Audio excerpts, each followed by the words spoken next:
하나님의 나라 파노라마, 곧 하나님의 나라 시간표에 대한 얘기를 쭉 이렇게 이어갑니다.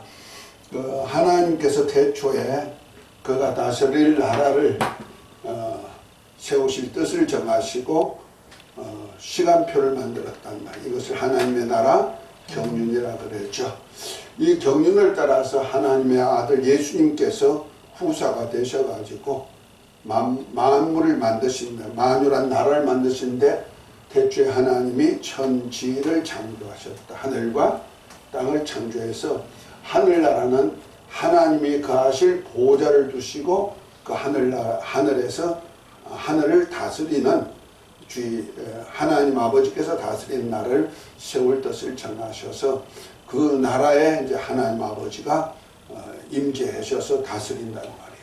그런데 그 하늘나라가 하늘에서만 이루어지는 것이 아니고 이 땅에서도 이루어지기를 원하시는 겁니다. 그래서 하나님의 나라가 이 땅에서 이루어지게 하는 역사를 이루어서 하나님이 나라를 만드는데 이것이 만유라는 나라다. 땅에 이루어지는 나라를 만유라는데 만유라는 나라를 세워가지고 이제 만유 안에서 하나님이 함께 역사하시다가 이제 이 세상 땅이 없어지고 난 다음에 이제 영원한 나라 하나님이 아버지께서 친히 다스리는 왕국을 만들어서 이제 영원히 살게 되는데 이것이 하나님의 왕국 완성이다. 그래서 고린도전서 15장 22절부터 보면은 아담 안에서 모든 사람이 죽은 것 같이 그리스도 안에서 모든 사람이 삶을 얻는데 언제냐 이때다. 이제 이 세상이 없어지고 난 다음에 곧 저 하늘과 전 땅도 없어지고 난 다음에 새하늘 새 땅이 이루어지는데 그것이 바로 하늘나라. 하늘에 있는 하나님의 나라가 이 땅에 하늘나라가 이 땅에 올 텐데 그 나라에 들어갈 자가 이제 부활의 첫 열매가 부활에서 들어가는데 부활의 첫 열매가 그리스도고 그리스도가 강림하실 때 그에게 붙은 자고 그 후에는 나중인데 하나님이 모든 정사와 권세와 능력을 멸하시고 나라를 아버지께 바칠 때까지 예수님이 불갑을 왕노릇 하시다가 하나님의 나라를 온전케 한 후에 아버지께 나라를 바쳐드려서 아버지께서 만유의 주로 만유 안에 가게 하시는 그 역사를 이루는데 그 역사의 때는 아들 자신도 태초의 아버지 말씀으로 아버지와 함께 계신 그분이 말씀이 육신이 되어서 이 땅에 오셔서 모든 사람의 죄를 없이 하시고 정결케 한 후에 지금 높은 곳에 계신 영의 우편에 앉아 계시다가 저리로서 산자와 죽은 자를 심판하시고 난 다음에 이제 그가 이제 나라를 아버지께 바쳐드리면 그가 이제 아버지 안에 들어가서 아버지와 영원히 함께 그하고 그 앞에서 이제 만유란 나라가 이루어지는 일을 하는데 이 만유란 나라 안에는 히브리서 12장 22절부터 보면은 그것이 바로 하늘에 있는 시온산과 그다음에 예루살렘과 그다음에 그곳에는 누가 있느냐 하나님 아버지도 계시고 어린 양 예수님도 계시고 예수님의 피도 있지만은 천만 천사들도 있고 그다음에 하늘에 기록된 장자들의 총회와 교회와 그다음에 온전케 된 의인의 영들이 있더라. 이 영들과 함께 영원히 누리는 나라를 만드는 것이 완성된단 말이에요. 그 과정에서 하나님께서 이 땅에다가 이제 하나님의 왕국을 건설할 것을 얘기하고 있죠. 그것이 이제 아담 안에서 왕국을 건설하기 위해서 창세기 1장, 2장에는 왕국의 기초가 되는 것이고 그 다음에 2장부터 시작해가지고 아브라함에게 왕국 언약하기 전까지가 바로 아담 왕국이 형성되어 가죠. 그래서 일기 인류의 역사가 홍수로 멸하고 난 다음에도 아담의 후손들이 계속 번성했지만은 그들이 우상 숭배와 그 하나님을 떠나서 살아가는 그들 속에서 하나님 아브라함 하나를 택해서 이 땅에다가 이제 세우실 왕국에 대한 언약을 하는 겁니다.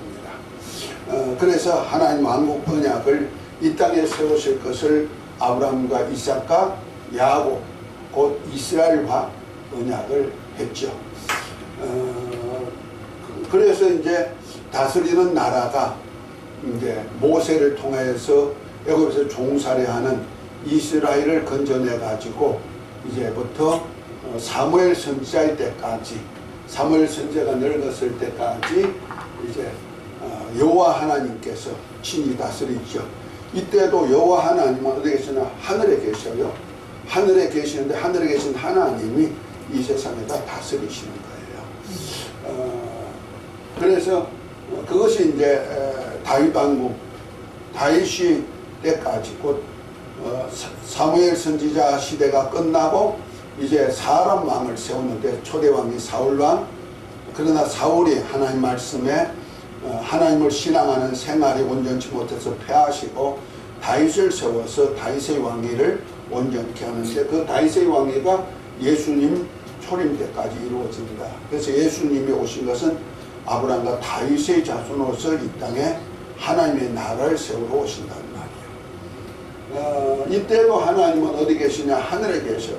그래서 열왕기상 8장에 보면은 솔로몬이 성전을 짓죠. 이 땅에다가 하나님이 거하실 처소를 짓는데 그 처소에 하나님이 친히 거하시는 것이 아니고 하나님은 하늘과 하늘들이라도 그걸 용납할 수 없이 크신 분이기 때문에 다만 하늘에 계신 하나님이 이름만 이곳에 두어서 이곳을 향하여 기도하는 자에게 하늘에 계신 하나님이 들으시고 보시고 그들에게 응답해 줄 것을 기도했던 모습을 봅니다. 그러니까 하늘나라에는 하나님의 보호자를 두시고 항상 그것을 운영하고 있는 것이죠.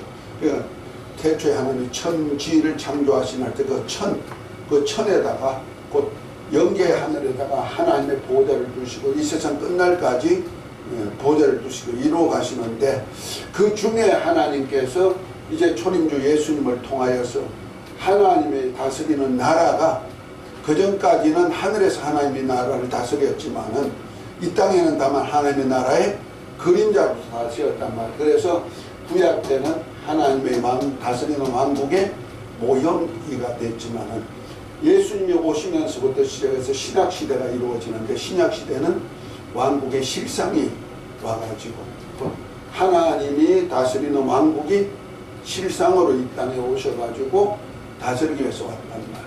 그래서 이것을 마가복음에는 예수 그리스도의 복음이라 그랬고 그것이 하나님의 복음이고 하나님의 나라의 복음이다. 그래서 하나님이 친히 다스리는 왕국의 복음을 이 땅에 가지고 예수님이 오셔서 초림주 사역을 하신단 말이에요. 그래서 예수님이 오셔가지고 이제 하나님의 나라를 가지고 오셨는데 하나님 어디 계시다? 하늘나라에 계시단 말이에요. 그러니까 하늘나라 복음을 가지고 오셨다. 그래서 천국 복음이라고도 말합니다. 그래서 천국이 왔다 회개하라면서 예수님이 오심으로 천국이 오셨고 초림주 예수님은 천국의 언약을 하셨단 말이에요. 그래서 천국 알 수 없는 것을 사람들에게 가르치고 천국 복음 전하고 병든 자를 고치면서 또 제자 삼아가지고 제자들로 천국의 비밀을 말씀해 주고 있죠. 그런데 특별히 그 천국의 약속을 하면서 제자들에게 약속을 하면서 천국의 그 비밀을 비유로 천국 나라에 대한 비유를 말씀을 비유로 말씀하셨다. 그래서 비유 말씀은 하나님의 천국에 대한 언약이면서 하나님이 하실 일을 그대로 우리가 현실 속에서 이루어지는 사건을 통해서 보이지 않는 세계를 말씀하셨단 말이에요. 그것에 그래서 천국 언약에 속하는 것이다. 비유도. 그래서 예수님이 오셔서 천국을 언약했단 말이에요. 하늘나라. 하나님이 친히 다스리는 왕국을 이 땅에 언약하시고 그 다음에 이제 예수님이 십자가에 달려 죽으셨다가 부활 승천하셔서 하나님 보좌의 우편에 계신 동안에 이제 하늘로 올라가셨죠. 하늘로 올라가셨다가 이제 보내신 성령을 통해 가지고 성령이 오시면은 이제 우리 주님이 영으로 성령과 함께 우리 안에 오셔가지고 세우시는 것이 바로 교회. 그 예수님의 몸인 교회가 이루어지는 겁니다. 그래서 교회 시대가 이제 주님이 이제 다시 하늘 보좌에 계신 그분이 왕권을 가지고 다시 오실 때까지 재림하실 때까지 교회 시대가 이루어지는 것이다.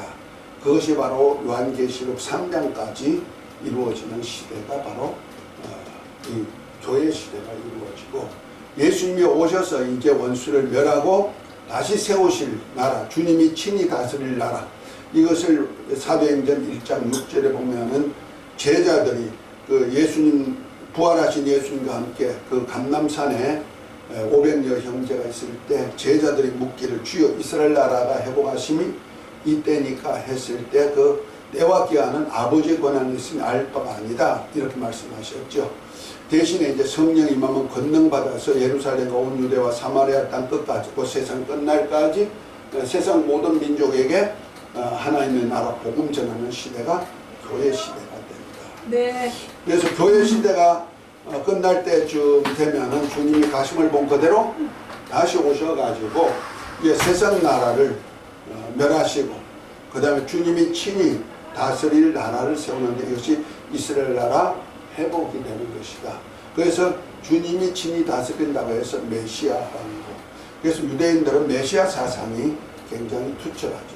구세주란 사상. 그것이 메시아, 예수님이, 재림주 예수님이 친히 다스리는 나라를 메시아 왕국이란다.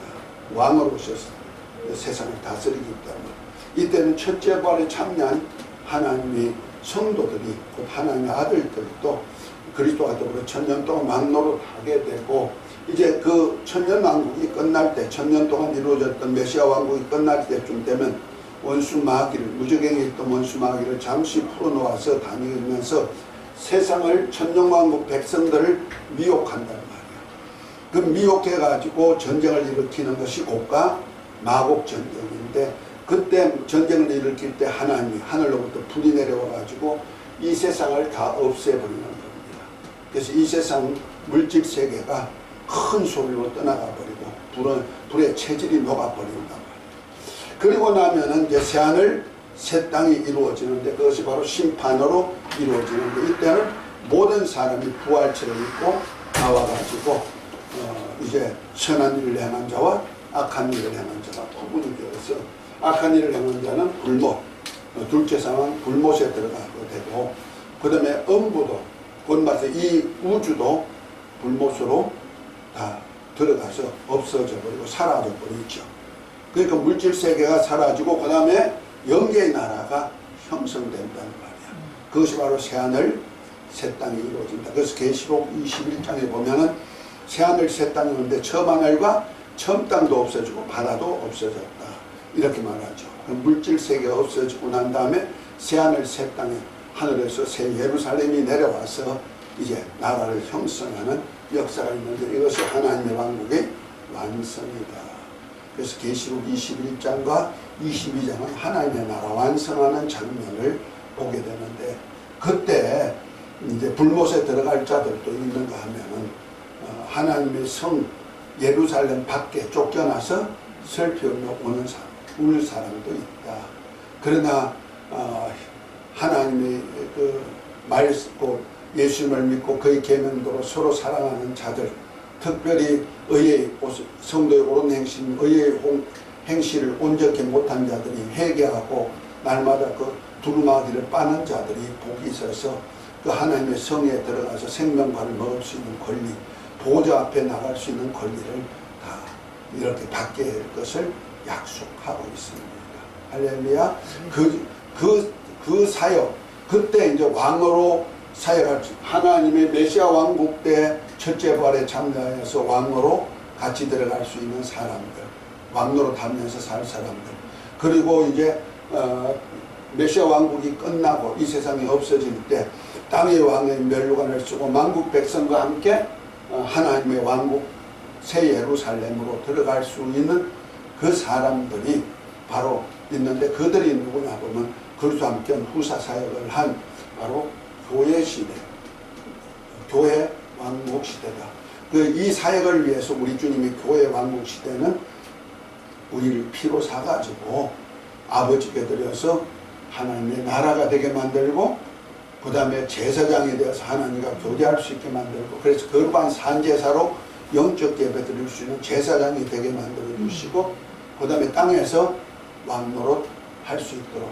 그래서 아담이 마귀에게 뺏겼던 그 세상 임금 자리를 예수님이 죽으셨다가 부활하심으로 왕위를 마귀의 권세를 이기심으로 예수님이 하늘과 땅의 모든 권세를 가진 그 중에 땅의 권세를 성도들에게 주어가지고 교회에다 주어가지고 교회가 이제 마귀의 권세를 이기는 교회가 이제 왕노릇 하도록 만들었단 말이야. 그래서 교회 시대는 이제 그 구약 시대 같이 어떤 모형이 아니고 실상이 돼가지고 왕국이 이 땅에 친히 이루어지는 겁니다. 그래서 천국이 이 땅에 그대로 이루어지고 있단 말이야. 그래서 하나님이 친히 다스리는 하나님의 나라가 이루어지는 겁니다. 교회에서. 할렐루야. 그래서 예수님이 세우신 교회, 그 마태복음 16장 16절부터 보면 주는 그리스도시요 살아계신 하나님의 아들이십니다. 베드로가 신앙 고백한 위에 내가 이 반석 위에 내 교회를 세우리니 음부의 권세가 이기지 못하리라. 천국 열쇠를 내게 주려니 땅에서 매면 하늘에서 매이고 땅에서 풀면 하늘 풀리리라 하고 말씀한 대로 주님의 몸인 교회를 세우셨단 말이야. 이것이 바로 하나님의 음부의 권세가 이기지 못할 뿐 아니라 곧 세상 임금 마귀가 그를 이기지 못하는 권세 주실 뿐 아니라 천국을 열고 닫을 수 있는 권세. 그래서 천국을 그대로 이 땅에 가지고 오시기도 하고 가지고 오셔서 이 땅에와 연결이 된다 이 말이에요. 아멘. 그래서 주님이 친히 몸이 되어 이 땅에 세우신 것이 교회고 이 몸 안에 하나님이 아버지께서 충만히 함께 거하시는 처소가 되었다. 아멘.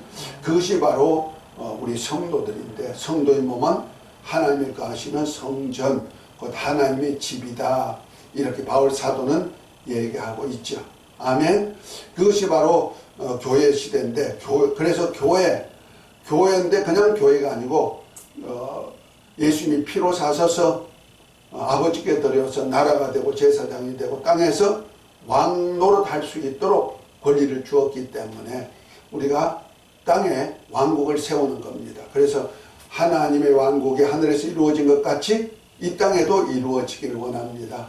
주님께서 제자들에게 기도하게 하신 기도를 통해서 이제는 나라와 권세와 영광이 아버지께 있게 할 나라를 이 땅에다 세워 만유라는 속에다 세운단 말이야. 그 사역을 누가 한다? 교회에게다 맡겼다 하는 겁니다. 아멘. 그래서 교회가 마지막 날에는 이기는 자에게는 예루살렘의 주인이 될 수가 있고 그 다음에 라오디게아 교회 같이 주님과 동역하면 곧 주님과 공생을 하면 마치 아버지와 아들이 예수님이 기름 부으심을 통해서 공생하여서 하나님의 영광을 나타냈듯이 곧 공생회를 하듯이 주님이 우리 안에 우리가 주님 안에서 함께 먹고 마시고 공생하게 되면은 하나님이 예수님이 이기서 보좌에 앉은 것 같이 또 그러한 보좌에 함께 앉는 영광까지 가질 수 있도록 교회를 주었기 때문에 교회가 왕국이다. 아멘.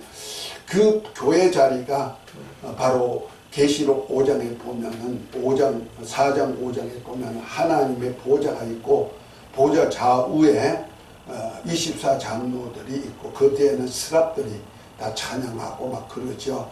그런데 보좌 좌우에 있는 그 24장로 자리가 장로들이 있는데 그 장로들이 예수님께서 그 안팎에 가득해 써가지고 7인으로 봉함한 책을 예수님의 손에 받는 순간에 이 24장로들이 썼던 면류관을 벗어가지고 예수님 앞에 무릎을 꿇고 바쳐드립니다. 그래서 예수님께서 이제 계시록에서 기록한 대로 말씀한 대로 이제 사역하는 사역에 이제 이기는 자에게 그 나라를 주기 위하여서 다는데 그 자리가 바로 24장로 자리가 바로 제자들 자리요 곧 하늘나라의 왕위를 얻어가지고 다스릴 왕국의 자리다. 특별히 백성들은 그 자리에 앉을 권리가 없죠. 왕들만 앉는 자리니까. 그래서 24장로 자리는 바로 어떤 사람은 10골의 권세, 어떤 사람은 5골의 권세, 최소한도 1골의 권세를 얻을 수 있는 후사 사역을 한 사람들만이 누릴 수 있는 장소고, 그 다음에 하나님의 아들들은 예루살렘의 주인으로서 어떤 사람은 성전 기둥이 될 수가 있고, 기둥같이 튼튼한 일을 할 수가 있고, 지도자 역할을 한다 이 말이에요.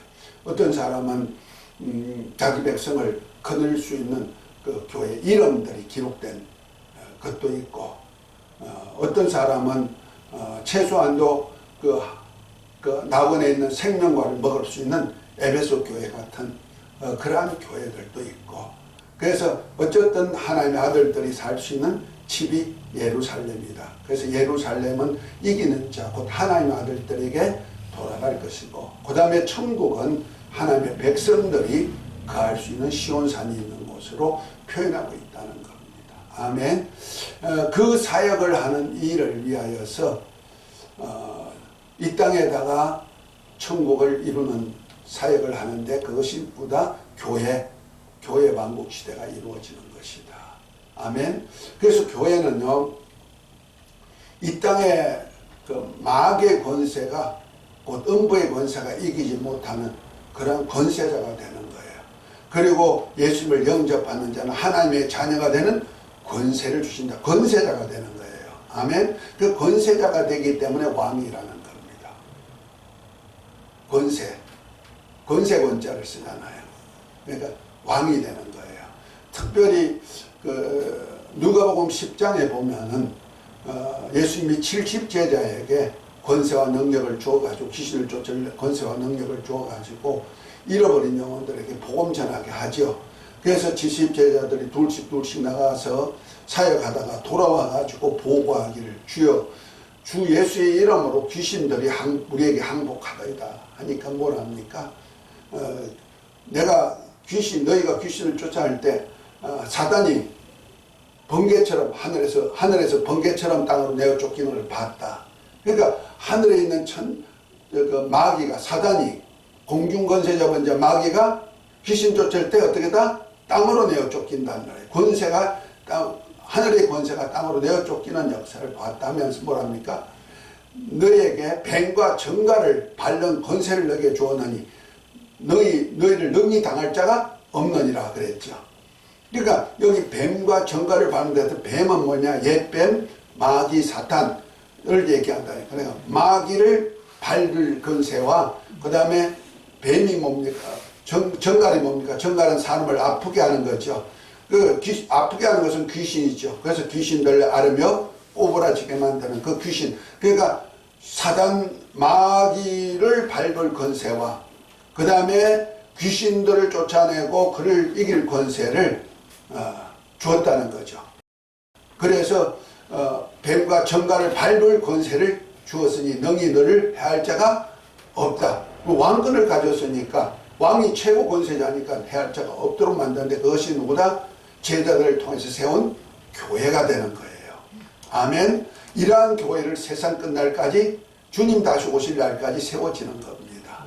그리고 그 교회를 통해서 뭐가 전해져? 하나님의 나라 복음, 천국 복음이 전해지기 시작하는데, 이것이 예루살렘 그 성령 임함부터 시작해서 권능 받아가지고 그 권세와 능력 가지고 그 만민에게 복음을 전파하는 역사.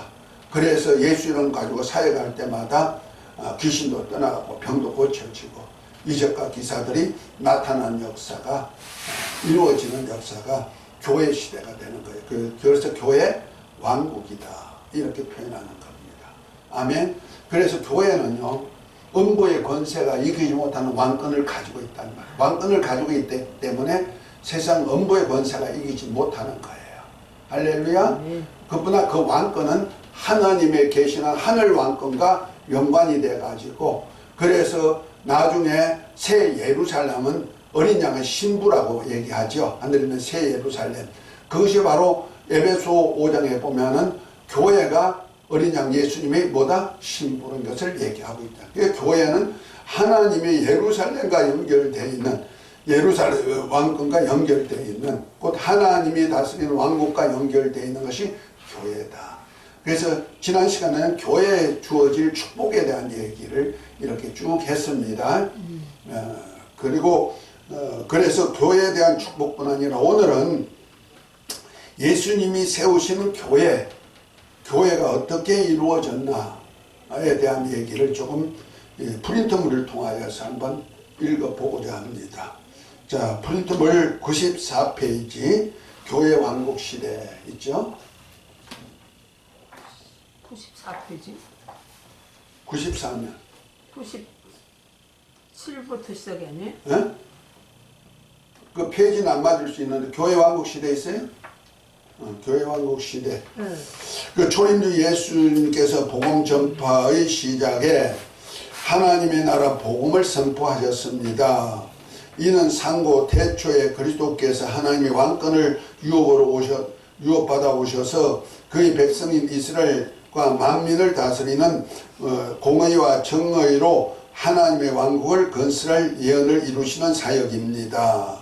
그래서 선자 예언을 따라 오신 예수 그리스도께서 유대의 백성들은 예루살렘 백성들이 뭐랍니까? 다윗의 자손이요 왕으로 오신이라며 예수님이 이스라엘 나라 회복하려고 하나님께서 보내신 왕으로 고백하며 따른 것입니다. 이것이 하나님께서 창조하신 이 세상에 세우실 하나님의 나라입니다. 이렇게 말했습니다. 자, 이는 구약 시대 이 땅에 세우실 아담 왕국이나 아브라함에게 그의 후손을 백성을 삼고 왕으로 다스릴 왕국 언약인 여호와 왕국이나 다윗 왕국은 아브라함과 다윗의 계보를 따라 성육신하신 하나님의 아들 예수님을 통해 친히 세우실 하늘나라에 대한 비유요 그림자라고 할 수 있습니다. 그러므로 하나님의 아들 예수님께서 친히 하나님의 나라 복음 곧 하늘나라 복음과 그의 주제자이신 왕 대신의 실상이요 진리입니다. 그랬어요. 그러니까 예수님께서 하나님의 나라 복음을 가지고 오셨고 그 천국 복음의 실상이면서 이것이 바로 하나님의 나라를 왕이신 것을 진리로 말씀하고 있다는 거죠. 주제자, 왕 되심을. 그래서 그 요한복음 18장 33절부터 보면은 예수님이 이제 빌라도 법정에 섰죠. 빌라도는 그때 유대인의 총독으로 있을 때요. 다스릴 왕권을 가지고 있는 거죠. 그때 이제 예수님께 빌라도가 묻습니다. 네가 유대인의 왕이냐 하고 하니까 그렇다. 그러면 너 나라가 어디 있느냐 하니까 뭐랍니까? 내 나라는 이 세상에 속한 것이 아니다.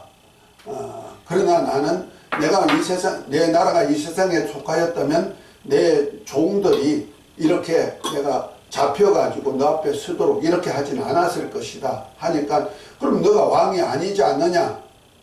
그랬더니 뭐랍니까? 아니다, 나는 왕이다, 이것이 진리다, 이렇게 말합니다. 곧 말해서 하나님의 나라가 이제 물질 세계의 나라 같이 보이지 않고 하나님이 친히 다스리는 나라를 위해서 나라가 있음을 말하고 있다는 거죠. 물질 세계 안에 하나님의 나라가 잠재했음을 말씀하고 있으면서 이 나라를 세우러 이 땅에 주님이 오셨고 주님이 왕으로 오셨다는 거죠. 그래서 빌라도가 그 말씀을 듣고는 예수님이 십자가에 다실 때 그 패를 붙여요. 그러니까 십자가에 달 때는 죄인이 달릴 때 죄패라고 말하죠. 그런데 예수님께서 예수님에 대한 패를 붙일 때는 유대인의 왕 예수라는 패를 3개국어로 해가지고 다 만인이 볼 수 있도록 그 당시에 통용 언어로 이렇게 붙였단 말이야. 그러니까 유대인의 왕 예수 이렇게 써가지고 붙였는데 그 유대인들은 그렇게 쓰지 말고 자칭 유대인의 왕이라고 써달라고 빌라도에게 말하니까 빌라도가 뭐랍니까? 아니다, 내가 쓸 것을 썼다. 그러니까 빌라도는 예수님을 죽이는데 동조했지만은 왜냐하면 지금 가이사가 자기 왕이고 자기는 분봉왕으로서 유대인을 다스리는 왕일 뿐인데 만약 예수님이 유대인의 왕으로 한다면은 가이사에게 배신한 그 당시 로마의 왕인 가이사에게 배신했다고 하니까 이거는 예수님을 왕으로 세울 것 같으면 배신자 소리를 듣는다 이 말이야. 그러면은 자기가 왕위가 떨어지죠. 그 분봉왕의 자리도 없어지고 가이사를 대적하는 자가 되어버리기 때문에 다른 왕을 섬기기 때문에 할 수 없이 이제 예수님을 십자가에 달으라 하니까 십자가에 달지만은 빌라도는 끝까지 예수님 뭐다? 이 세상 왕이 아니고 유대인들 곧 하나님의 나라를 세우고자 하는 유대인의 왕이다. 이렇게 확정했다는 거죠. 그래서 이 예수님은 유대인의 왕으로서 하나님의 나라를 이 땅에 세우러 오셨고 이 땅에 하나님의 나라 복음을 가져와서 이 땅에다 하나님의 나라 세우는 것이 바로 복음이라는 거예요. 하나님의 나라 복음을 가지고 오셔서 이 복음을 전하시고 이 나라를 이제부터는 교회를 통해서 세운다는 거죠. 그래서 한번 읽습니다. 예수님께서 죄인인 우리를 대신하여 죽으심과 부활하심은 아담에게 주어서 이 세상에 세우실 하나님 나라의 왕권이 마귀에게 넘어갔던 것을 다시 찾아서 회복하시기 위한 것입니다. 그래서 그를 따르는 제자들이 부활하신 주님에게 저희가 모였을 때 예수께 묻자와 가라되 주께서 이스라엘 나라를 회복하심이 이때니까 하였고 그러나 주님께서는 나라를 회복하심에 대하여는 아버지의 권한이라고 말씀하시고 하늘에 올라가셔서 약속하신 성령을 보내실 것을 말씀하시고 말씀하신 대로 오순절날 120여 명의 여명에게 성령으로 임하셨습니다. 그래서 보혜사 성령을 받은 사람은 아들의 영으로 하늘에 속한 자로 거듭난 정초요 또한 그리스도와 함께한 하나님의 후사로서 하나님 나라와 의를 위한 사역의 동력자로 주님과 함께 사역함으로 아버지께서 영광을 얻으시게 할 자가 된 것입니다. 아멘. 이것이 바로 교회가 되는 거죠. 이들은 예수님께서 그의 피로 우리를 사서 아버지께 드려서 하나님의 나라가 되고 제사장이 되고 땅에서 왕노릇하게 하신 자들입니다. 하나님께서 이들에게 성령과 권능으로 하나님의 나라가 임하게 하신 것입니다. 이는 그리스도와 함께하는 하나님의 후사의 직분을 회복해 주신 것입니다. 이는 창세전에 그리스도 안에서 하나님의 아들들로 택하신 사람들이 마귀에게 속하였기에 이들을 아들의 나라로 옮기기 위한 사역을 하기 위하신 것입니다. 그리고 그리스도와 함께 아버지 하나님께 홀로 존귀와 영광을 받으실 나라 곧 주님의 모인 교회를 세우는 사역에 동력하게 하신 것입니다. 다시 말해 예수님께서 원수 마귀와 그의 사자들을 멸하신 후에 세우실 나라 곧 우리가 영원히 살 나라를 세우시고자 이 땅에 세우시고자 하신 것입니다. 그래서 없어질 이 땅의 삶보다는 먼저 하나님의 나라와 의를 위해 기도할 것을 말씀하셨습니다. 그러나 이 우주 안에서 세우실 나라는 영원한 나라가 아니라 하나님 아버지께서 영원히 다스릴 하나님 나라 천국에서와 연관을 가지는 나라가 된 것입니다. 하고 말합니다. 그러니까 이 세상에 보이는 어떤 물질 세계의 나라가 아니고 우리 주님은 바로 보이지 않지만 하나님의 나라가 있다는 거잖아요. 그래서 예수님이 빌라도 앞에다가 담대히 말할 수 있는 것은 내 나라는 이 세상에 속한 것이 아니지만은 나는 유대인의 왕이고 내 백성도 있다 이렇게 말하잖아요. 그렇죠?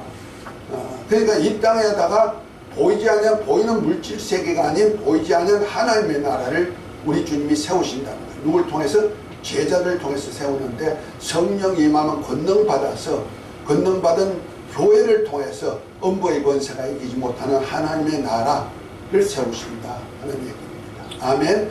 그래서 교회가 하나님의 그 천국의 하나님의 나라가 이 땅에 임하는 역사가 있어서 이 땅에서 열고 닫을 수 있는 권리를 가지게 되는 것입니다. 그래서 교회는 바로 하나님의 왕국이 이 땅에 이루어지는 역사가 있다는 거죠. 아멘. 그런 차원에서 우리가 교회가 아주 얼마나 하나님이 크게 보시는가를 우리가 알아야 되는 거예요.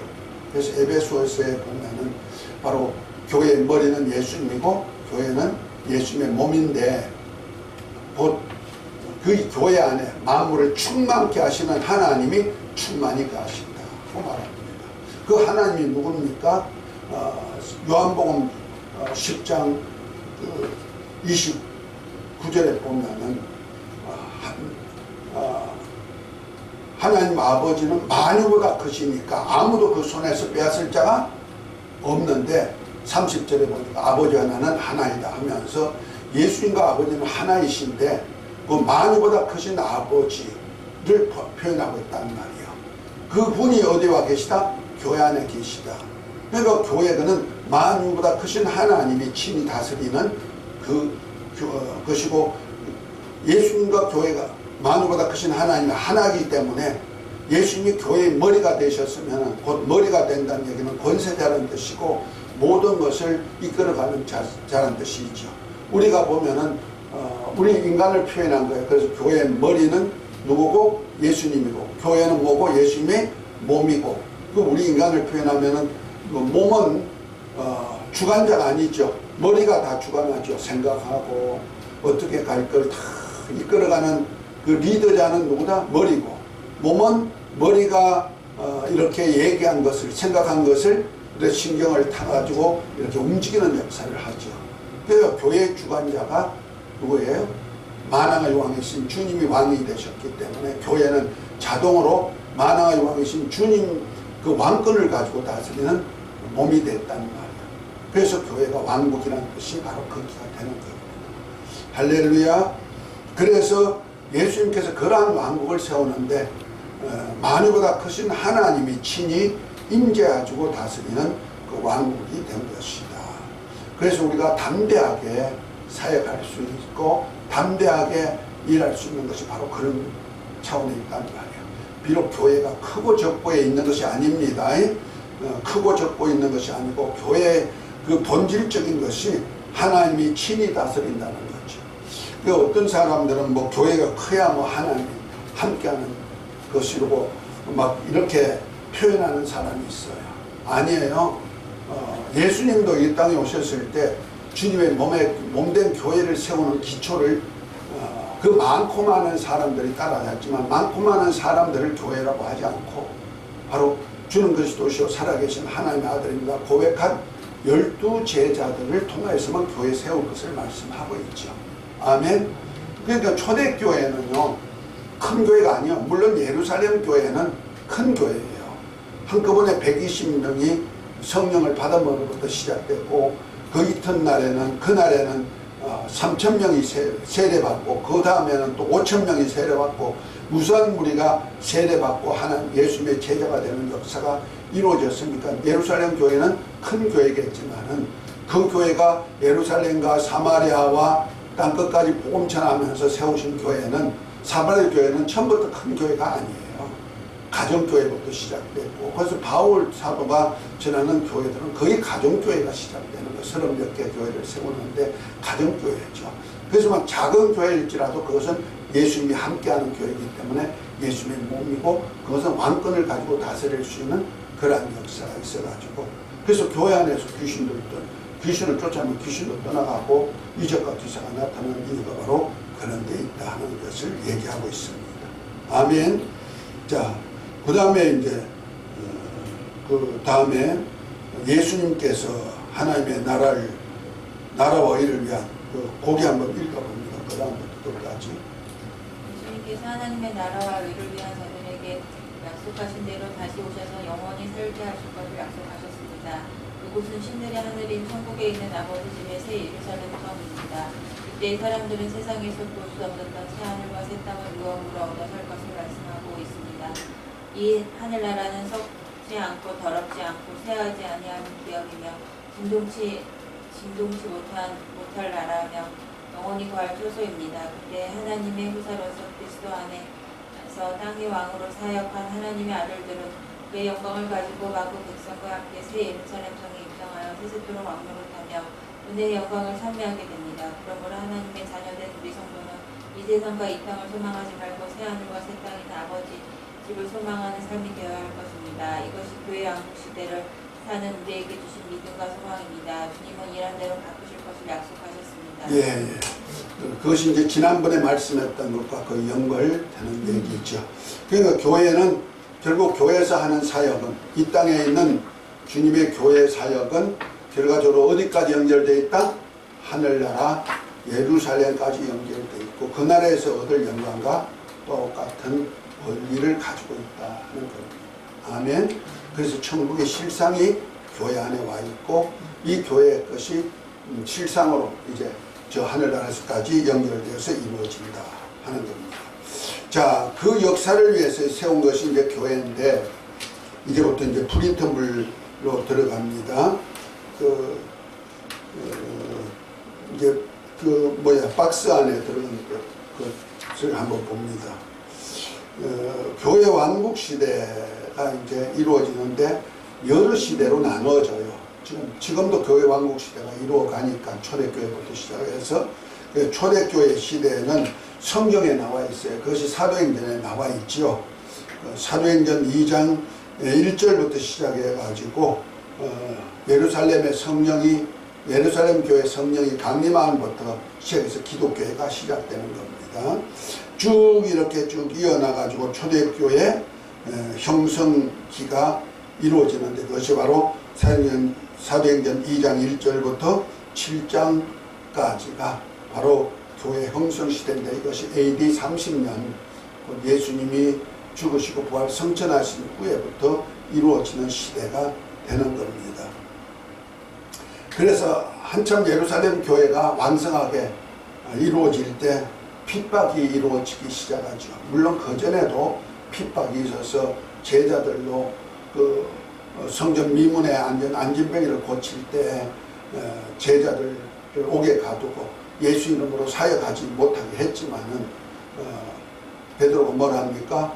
하나님 앞에서 너희 말 듣는 것이 옳은가 하나님 말씀 듣는 것이 옳은가 생각해보라 하면서 내가 이 복음을 전하지 않을 수 없다면서 천하 만민이 구원을 얻을 자는 예수 이름밖에 없다고 당대히 전했죠. 그런 때도 핍박이 있었지만 공식적인 핍박은 이제 사도행전 8장부터 이루어지는 겁니다. 그래서 예루살렘 교회가 핍박을 받는데 7장에 보면은 스데반 집사가 핍박을 받아 죽는 그 후부터 시작되는 거예요. 그러니까 7장에 스데반 집사가 순교가 나오죠. 그러고 난 다음에 8장부터는 아주 교회에 핍박이 오는데 그 속에서도 이제 사마리아까지 흩어지는 역사가 있고 그 사마리아 전도가 8장부터 이루어지는 거죠.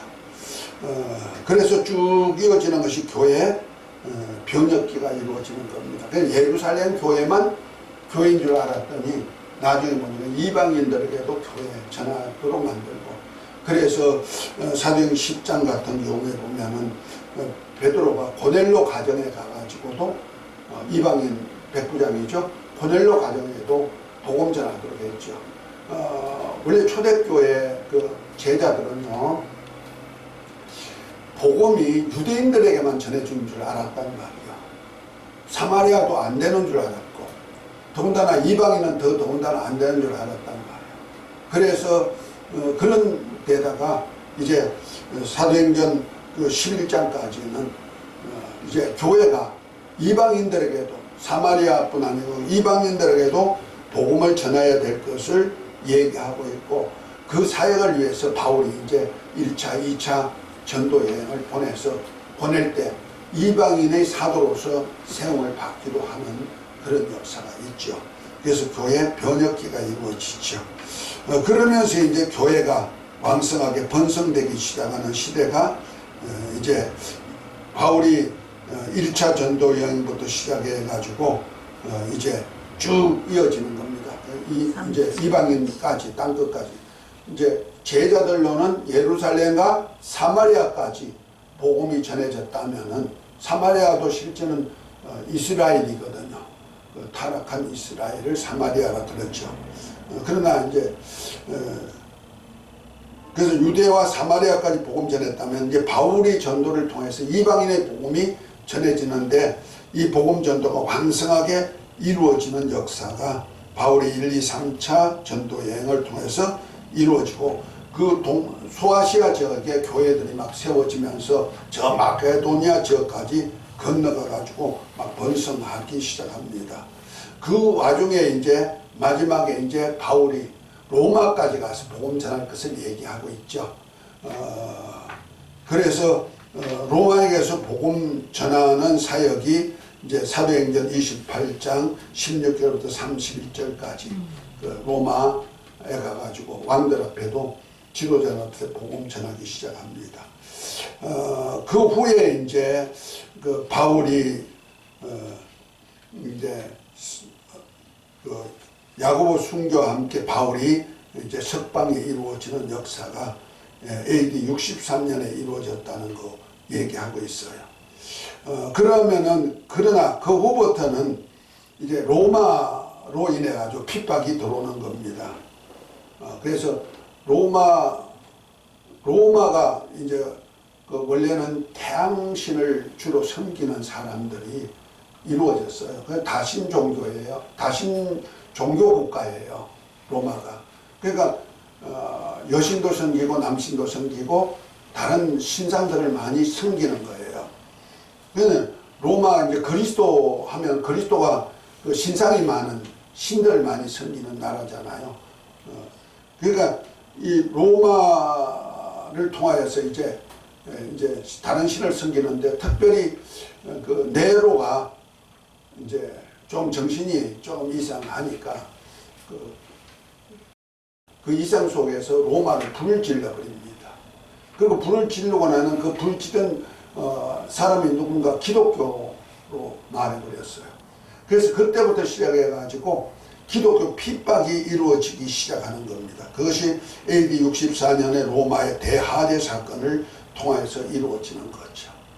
그 후부터 이제 기독교회가 아주 박해가 너무 심해가지고 많은 사람들이 이제 카타콤에 곧 무덤이 있죠. 무덤 동굴에 들어가가지고 300년 이상을 생활하는 역사가 이루어지기 시작하는 겁니다. 그것이 교회 시련기가 되는 거죠.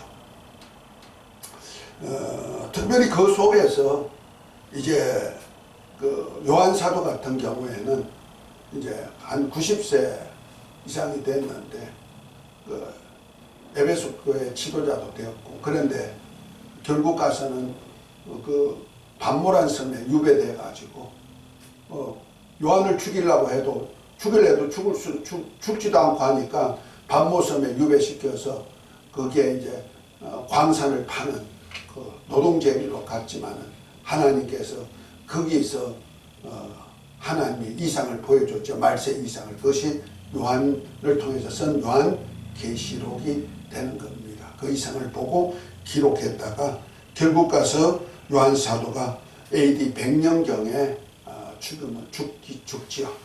수명을 다하고 죽는 그런 역사가 이루어져서 이제 사도시대가 끝나는 겁니다. 이것이 초대교회 역사가 끝나는 거고요.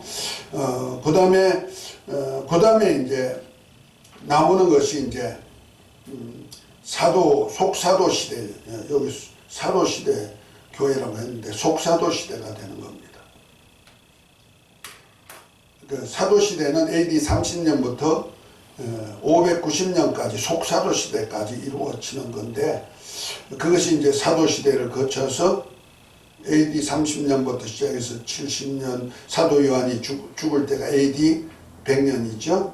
AD 100년까지를 사도 시대로 이렇게 표현하고, 그 다음에 이제 AD 100년부터 시작해 가지고 이제 가톨릭이란 명칭이 시작되고 교회가 이제 시작된 것이 AD 313년까지가 속사도 시대가 되는 겁니다.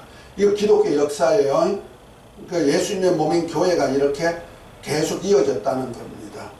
그러니까 속사도란 얘기는 사도로부터 배움을 받아가지고 이렇게 사도 개성을 해가지고 사도처럼 일했던 사람들이다. 그러니까 교회 세우는 사역을 부지런히 했던 시대가 바로 속사도 시대까지 이루어지는 겁니다. 그 다음에 이제 속사도 시대부터 시작해서 교회가 많이 이루어지니까 이제 교회를 다스려야 되잖아요. 그래서 교회를 다스리는 시대가 기독교, 다스리기 위해서 세운 것이 바로 기독교 공인 교회들로 이제 해칙을 만들고 뭘 만들고 이제 하나의 규율을 만드는 작업을 했단 말이야. 그것이 바로 기독 공회가 생겨서 공에 의해 가지고 이루어지는데 이제 주 313년에 콘스탄틴이 로마 황제가 되고 난 다음에 이제 기독교를 이제 자유를 줘가지고 기독교도 모든 종교 안에다 넣어서 한 종교로 생각하고 했단 말이야. 그것이 이제 더 나아가가지고 나중에 기독교가 왕성해지니까 기독교를 로마 국교화시키기도 했던 사역. 그 국교화시켰기 때문에 그들로 이제 종교회의를 통하여서 나라법으로 다스리는 그런 회의를 한 겁니다. 그것이 바로 그 종교회의 1, 2, 3, 4차까지 이루어졌던 것을 볼 수가 있습니다.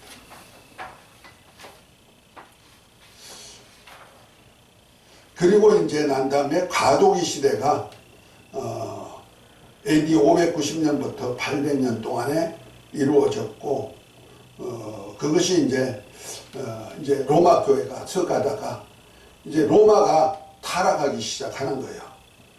그러면서 시작해가지고 로마 전성기는 이루어졌지만은 결국 가서 그 속에서 타락이 이루어져가지고 로마가 이제 슬슬 이제 예루살렘을 위해서 막 전쟁도 일으키고 막 이런 역사를 이루는 겁니다. 그래서 교회 성장 시대, 그 다음에 교회 전성 시대. 그래서 로마 교회 전성 시대가 AD 1073년부터 시작해서 AD 1303년까지가 이렇게 해서 아주 로마 전성 시대가 나오는데 그 중에 십자가군 전쟁이 200년간 이루어져요. 8차례로 들어갔는데 이 십자가 전쟁이 왜 일어났냐면은 십자가 전쟁하니까 뭐 기독교회가 특별히 막 기독교회를 활성화시키기 위한 전쟁이 아니고 예루살렘을 탈환하기 위한 전쟁이에요. 예루살렘을 자기 로마가 다스리기 위한 지역으로 만들기 위한 전쟁이라 이 말이에요. 그 당시에는 유대인들이 예루살렘에 있었단 말이야. 그러니까 이것을 없애기 위해서 일으킨 전쟁이 200년간 이루어지는 겁니다. 왜냐하면은 이제 교황이 교황 시대가 완성하다 보니까 교황이 막 권세자가 돼버린 거예요. 그래서 메시아급에 속하는 겁니다. 그래서 메시아로서 하나님의 나라를 다스리려면 수도가 어디에 되느냐? 예루살렘이 돼야 되거든요. 그래서 로마가 하나님의 아들의 권세까지 올라가 가지고 메시아로서 사역하기 위해서는 예루살렘이 왕이 돼야 되거든요. 예수님이 누구요? 유대인의 왕이고 예루살렘의 왕이기 때문에 예수님을 대리해서 자기가 유대인의 메시아가 되려면은, 그래서 로마 교황이 메시아라고 부르짖는 시대가 바로 로마 교회 전성기 시대가 되는 거예요. 그때 일으킨 전쟁이 그 예루살렘을 탈환하기 위한 전쟁이 뭐다? 바로 십자군 전쟁이다. 그 200년 동안에 탈환하려 했지만 결국 탈환하지도 못하고 결과적으로 거짓말이 되어버리고 사람들만 많이 죽는 그런 역사가 있었죠. 그러고 난 다음에 교회 세태기가 1303년부터 1517년, 곧 말해서 루터가 종교개혁을 일으키기 전까지가 아주 로마교회 세태기가 되어버리고 마는 겁니다. 그래서 종교개혁 이후부터 그 AD 1517년부터 시작해가지고 종교개혁 시대가 오는데 1648년까지 이루어지는 겁니다. 그것이 바로 기독교의 개혁교회. 곧 말해서 지금 말하는 우리 기독교회가 바로요 1517년 루터가 종교개혁하면서부터 시작했죠. 그래서 이 종교개혁할 때 루터만 한 것이 아니고 4대 종교개혁자들이 있어요. 그것이 독일에서는 마르틴 루터, 스위스는 주인걸리, 그 다음에 프랑스하고 스위스를 거쳐서는 존 칼빈, 그 다음에 스코틀랜드에는 존 낙스가 이렇게 종교개혁의 주도자가 되어가지고 한 것이 바로 성소로 돌아가자 하는 정신에서 성경을 위주로서 이제 사역하기 시작한 것입니다. 이것이 종교개혁이 이루어지는 거죠. 그 종교 계획 속에서 또 나타난 것이 프랑스 종교 계획이 있는데 난트 칙령이나 위그노 전쟁 후 개신교 종교적 자유선언 같은 것이 이루어지기 시작한 거죠. 그것이 AD 1598년까지 이루어졌다. 그것이 또 어디까지 가냐면 영국 웨스트민스터 회의를 통하여서 이제 총 1163회 거쳐서 회의를 해가지고 했는데 AD 1643년부터 1649년까지 이렇게 해가지고 예배 모음을 정하고 성경도 이렇게 다시 쓰고 요리문답도 만들고 신앙 고백서도 하고 그래서 웨스트민스터 신앙 고백서라든지 소요리문답이 이때 나오는 거예요. 그것이 이제 우리 기독교에서도 많이 이용하고 있죠. 영국 교회. 그것이 이제 더 나가서는 이제 킹 제임스 번역 성경이 나오기 시작했죠. 그래서 왕의 킹 제임스가 왕이 이제 주체가 돼서 성경을 이제 이렇게 쓰도록 했다 해서 킹 제임스 번역 성경이 나오기 시작하는 겁니다. 자, 이래서 영국에는 이제 종교 개혁이 이렇게 이루어졌는데 그것이 바로 1649년까지 이루어진 것이다. 그러나 이제 그러면서 이제 근대교회로 들어가기 시작했는데 근대교회는 영국의 청교도 시대가 이루어진 것이 1648년부터 이루어지기 시작하는 겁니다. 그래서 그때 이제 그때 사역자들이 바로 쓴 것이 이제 여러 가지가 있죠. 그 중에 이제 성경 험정언역 출간을 했죠. 그 킹제임스 성경이라 그러죠. 그 다음에 존 버년이 쓴 철로역전, 청교도들이 감옥에 들어가가지고 쓴 겁니다.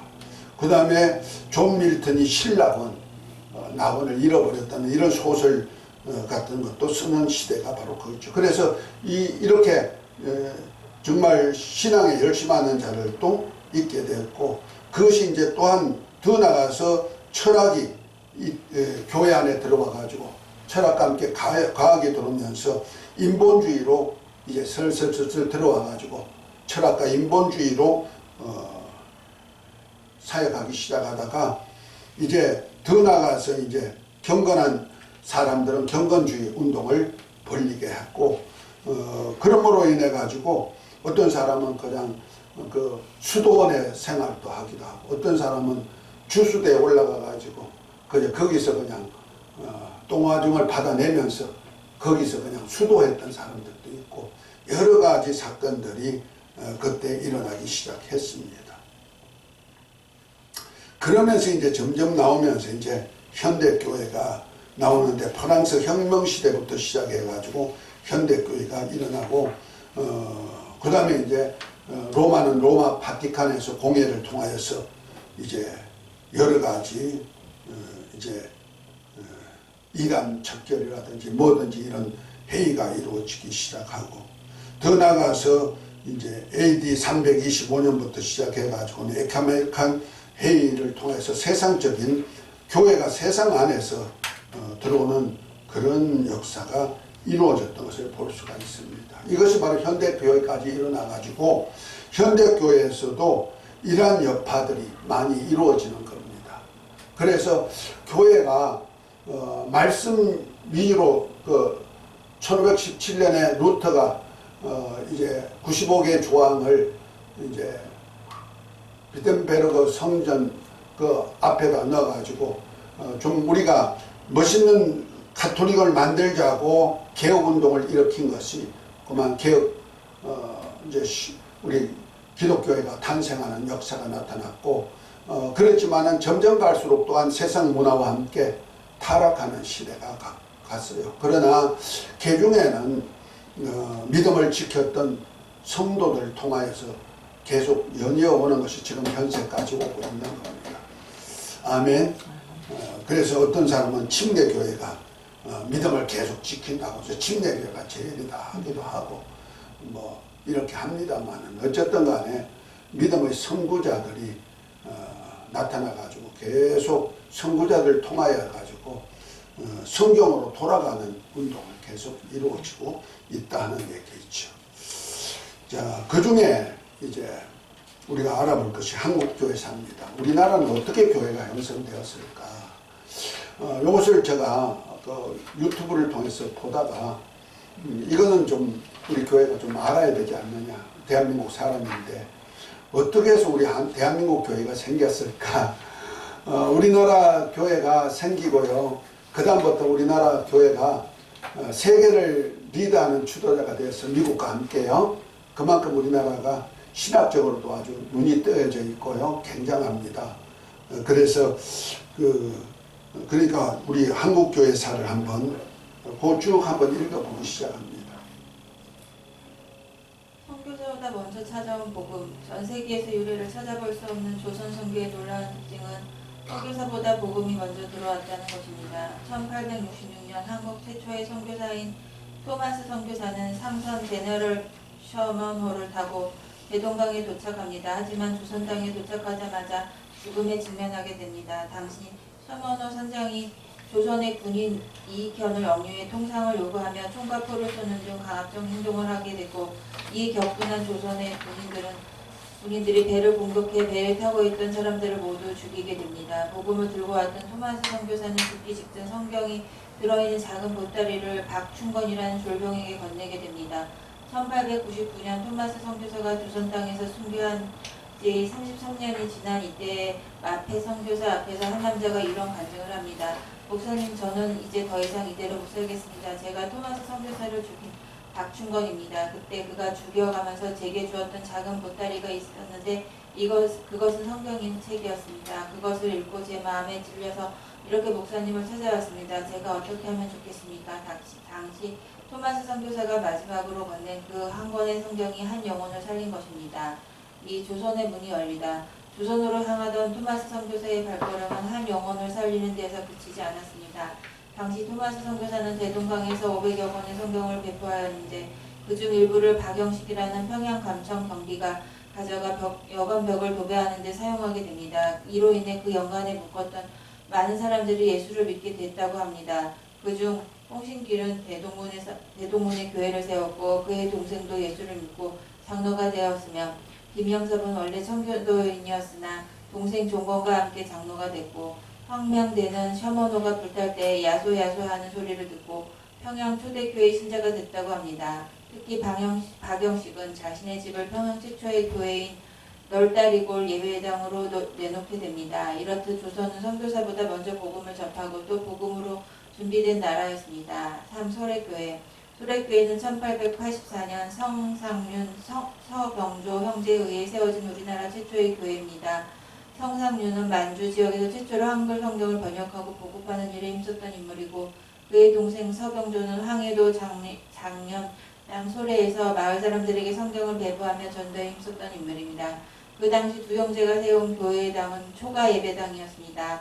그 이후 1895년 한옥 기와집 예배당을 건축하였는데, 놀랍게도 교회를 건축할 때 선교사의 도움을 전혀 받지 않고 순전히 토착민의 헌금으로 건축했던 한국 최초의 자생적 교회이자 한국의 뿌리가 되는 교회라 할 수 있습니다.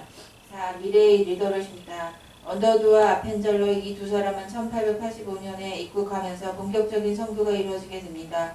언더우드 장로 선교사로서 의료 선교사인 부인과 함께 고아원과 고아학교인 구세학당을 설립했고, 초대 성경 번역위원장을 맡아 선교사와 외국인들을 위해 직접 영안사전, 한영사전 그리고 한국어 문법서 등을 만들어 출판했다고 알려져 있습니다. 또한 서울의 경신학교와 연희전문학교, 기독교 서회를 설립하는 등 교육사업에 매진했고, 1887년 조선 첫 개신교 교회인 세문안교회를 설립해 복음 전파에도 힘썼습니다. 우리는 부활절에 이곳에 도착했다. 이날 사방의 빗장을 산산히 깨뜨리고 부활하신 주께서 이 나라 백성들이 얽매여 있는 굴레를 끊으사 그들에게 하나님의 자녀가 누리는 빛과 자유를 허락해 주옵소서.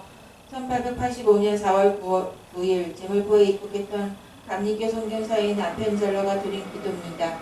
그는 간절한 마음으로 복음 전파에 힘썼고 근대 교회에도 열정을 쏟았습니다. 배제 학당을 세워 산수, 과학, 천문학, 지리 그리고 야구와 축구, 정부 등을 새로운 교육을 통해 서양 교육과 기독교 교육을 펼쳐갔습니다. 특히 일제치하에 우리 민족에게 독립운동을 적극적으로 할 수 있도록 도와 서재필 등의 독립운동가를 배출시키기도 했습니다. 그러나 안타깝게도 1902년 목포에서 열리는 성격 번역자 회의를 참석하고자 군산으로 향하던 중 배가 침몰했고 다른 사람의 생명을 구하려다 결국 순교하게 됩니다. 조선 땅을 찾은 여성 선교사도 있었습니다. 메리 스프렌트 여사는 남성 위주 교육제도와 교육 내용을 안타까워하며 여성 교육기관을 세우기로 결심합니다. 처음에는 한 명의 학생으로 시작한 것이 후에 7명으로 늘어나게 되자 명성황후는 여성의 순결성과 명량성을 상징하는 이어학당이라는 이름을 지어주었다고 합니다. 이렇게 한국 최초의 여성 교육관이 세워졌습니다. 5. 의학 민족의 마음을 싸매다. 1884년에 입국한 의료선교사 호러스 알렌은 갑신정변이 일어났을 때 중상을 입은 민배의 조카 민혁인의 생명을 구하게 됩니다. 이 일로 알렌은 고종의 심을 받고 고종을 설득해 우리나라 최초의 서양식 국립병원인 광해원을 설립합니다. 이로써 의료선교의 문이 열리게 된 것입니다. 광해원은 후에 많은 사람을 구제한다는 의미로 제중원으로 이름을 바꾸었으며 서양의학을 가르치는 교육기관이자 병원으로 현재 세브란스 병원의 모태가 됩니다.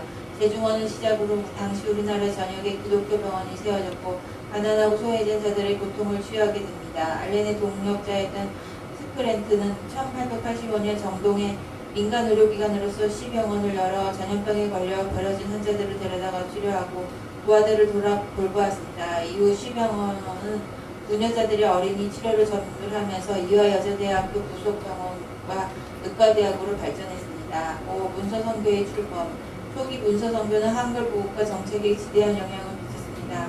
선교 초기의 성경과 함께 복음을 전하기 위한 도구로서 한글을 택한 선교사들은 한국 사회의 복음과 함께 자연스럽게 한글이 전파될 수 있는 길을 열어놓았습니다. 1900년 북감리의 선교사 존슨은 이렇게 말했습니다. 원서들은 읽는 법을 가르쳐주고 스스로 하나님의 거룩한 책의 영광을 보게 함으로써 자기 백성들은 얽매고 있는 무지와 문맹의 사슬을 끊도록 지속적으로 영광을 불어넣는 자들이다. 현재 나의 목회를 받고 있는 1500명의 개종자들 가운데서 글을 읽지 못하나 부분적으로나마 신약성경을 가지고 있지 않은 자는 한 사람도 없다. 이는 1900년 경의 신자들 사이에서 한글 복음률이 상당히 높았음을 보여줍니다. 특히 성서공회에 의해 1906년에 최초의 공인력 신약전서가 출간되고 1911년 구약전서가 출간되면서 더욱 그 영향력은 커져갔고 한글 정착에 지대한 영향을 미치게 됩니다. 6. 한국을 품은 선교사. 초기 한국에 파견된 선교사들은 네비우스 선교 정책에 따라 자력 전도, 자력 운영, 자주치리의 세 가지 원리를 세우고 교회의 조직과 운영 면에서 큰 선교 열매를 거둡니다. 특별히 네비우스 선교 정책에서부터 시작된 사경에는 전국적인 교회 지도자의 양성의 열망으로 이어져 많은 신앙 인재들이 양성하였습니다. 당시 한국에 들어온 선교사들은 선교지 분할 협정을 세웠는데 이는 한국 선교에 있어서 불필요한 중첩을 피하고 효율적으로 복음을 전하고자 했던 것입니다. 서울은 공동지역으로 정하고 경기와 충북, 경북, 광해, 평남 그리고 평북 지역은 장로교 선교회가, 충남, 전북, 전남, 제주 지역은 남장로 선교회가 담당했습니다. 그리고 함경과 한국 지역은 캐나다 장로교 선교회가 담당했으며 경기와 충북, 광해, 황해, 평남, 평북 지역은 북감리교 선교회가, 평북, 경기, 강남, 한남 지역은 남감리교 선교회가, 마지막으로 한남과 한국 지역은 호주 장로교 선교회가 분할의 선교회에 힘썼습니다. 이런 지역 분할로 인해 교단별로 더 활발한 선교가 이루어지게 됩니다. 1903년 완산에서 열린 기도에서 로버트 알렉산더 하디 선교사가 자기 안에 있던 그릇된 민족적 우월감과 하나님의 능력을 의지하기보다는 자신의 의술과 능력을 의지한 교만함을 공개적으로 자복하고 회개하는 것을 시작으로서 엄청난 성령의 물길이 한반도 전체에 퍼져갔습니다. 그 물길이 1907년 1월 평양 장대현 교회로 이어지면서 대대적인 부흥의 불꽃이 타오르게 됩니다. 수많은 사람들이 자기 죄를 고백하며 새로운 삶을 살기 위해 하나님의 은혜를 구하기 시작했습니다. 기도하려는 사람들이 너무 많아지자 다 함께 기도하게 했는데 이것이 바로 온 세계에 한국식 기도를 알려진 통성기도의 시작이었습니다. 이렇게 엄청난 부흥의 역사가 한반도를 뒤덮게 되면서 차츰 교회가 조직화되었습니다. 1907년 9월 평양 장대원 교회 예배당에서 대한예수교 장로회의 동노회가 조직되었는데 그 당시 동노회에서 평양신학교 1회 졸업생 7명이 목사로 장립하는 안수식을 거행했고 이기풍 목사를 제주 선교사로 포성하게 됩니다. 당시 참석 총대는 목사 33명, 장로 36명, 선교사 38명이었습니다. 이런 뜨거운 부흥의 역사는 100만 인구령 운동으로 이어집니다. 참여와 회개의 영적 대각성이 민족 가운데 일어나기를 사명하며 복음주의 연합 공의회를 중심으로 100만 인구령 운동을 전개하기로 결정합니다. 100만 인구령 운동의 중심에는 신학교를 졸업하고 목사 안수를 받은 한국인들이 있었습니다. 길선주 목사나 김익두 목사처럼 복음의 열정에 불타 전복을 누비며 사경회를 인도하고 또 구령의 열정으로 전도를 하는 많은 사람들이 나타났습니다. 100만 인구령 운동은 많은 사람들이 이름도 없이 빛도 없이 복음의 빚진 자의 사명을 감당함으로 한국교회를 양적으로나 질적으로 한 단계 도약시키는 데 결정적 기여를 하게 됩니다. 이 운동은 후대의 민족 복음화를 위해 힘을 모아던 놀라운 응징으로 평가받고 있습니다. 7. 유관순, 주기철, 손양원.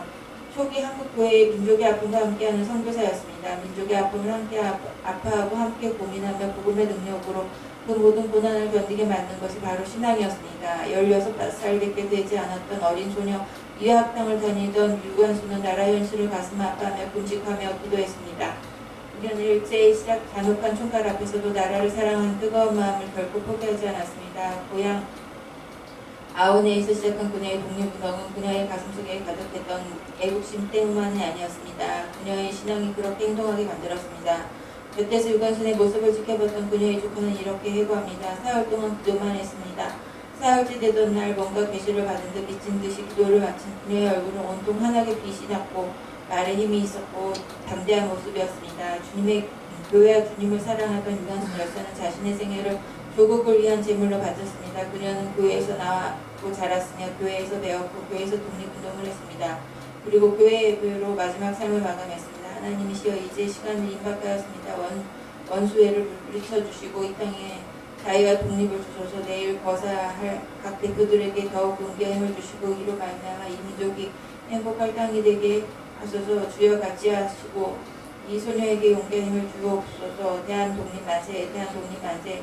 유관순이 남긴 마지막 기도가 마음에 오릅니다. 여보 따뜻한 숭늉 한 사발 먹고 싶고 이 말은 주길철 목사께서 평양 형무소에서 마지막 면회를 하던 아내에게 남긴 마지막 한마디였습니다. 주길철 목사님의 일제의 신사참배 강요를 몸몸으로 맞서다 해방 1년을 앞두고 주님 품에 안긴 순교자입니다. 6년 동안 말할 수 없는 고문을 당했고 일제는 그의 마음을 돌이키기에 온갖 회유를 했습니다. 그때마다 그의 어머니에게 이런 기도를 요청했다고 합니다. 나같이 약한 사람의 고문을 감당하기 어렵습니다. 어머니, 저의 마음을 변치 않게 기도해 주십시오. 남은 가족들을 부탁합니다. 고통 중에 있던 그는 감옥에서 주님의 음성을 듣게 됩니다. 많은 교회들이 신사참배에 동참할 때 주님께서 쓰러져 있는 주기철 목사에게 너마저 날 버리겠느냐라고 물으셨고 그는 아닙니다. 주님께서 나를 위해 십자가에서 물과 피를 흘리셨는데 내가 어찌 주님을 모른다 할 수 있겠습니까? 라고 대답했다고 합니다. 결국 그는 이런 고통 가운데 이 말씀을 남기고 주님의 부름을 받았습니다. 내가 십자가를 지는 줄 알았는데 주님의 십자가가 나를 지고 있었습니다.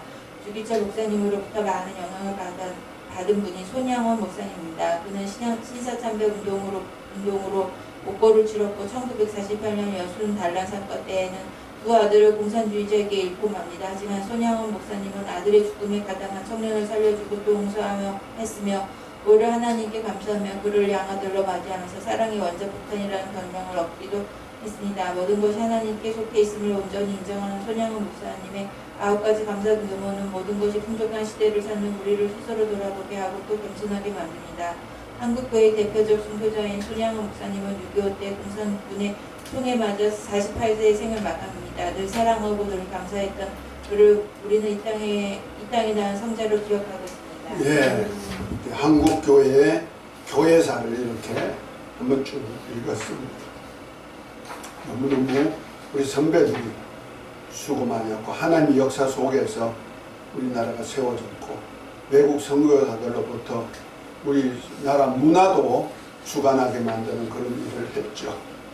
자, 이런 것 보면서 우리가 교회를 세워졌다는 걸 안다면 이 시대를 맞는 우리는 우리 교회를 어떻게 세워갈까를 생각하면서 자신의 신앙을 좀 돌아보는 삶이 되게 만들고 또 교회 왕으로서 또 교회 왕국을 세우는 일에 주동자가 되어서 일하시기를 예수의 이름으로 축복합니다.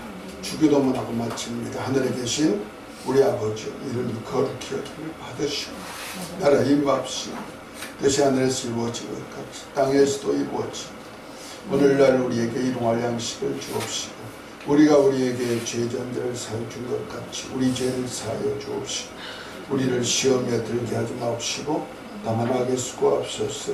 나라와 근세와 영광이 아버지께 영원히 싸움나이다. 아멘. 예수님 한번 여쭤보고 동성으로 기도한 후에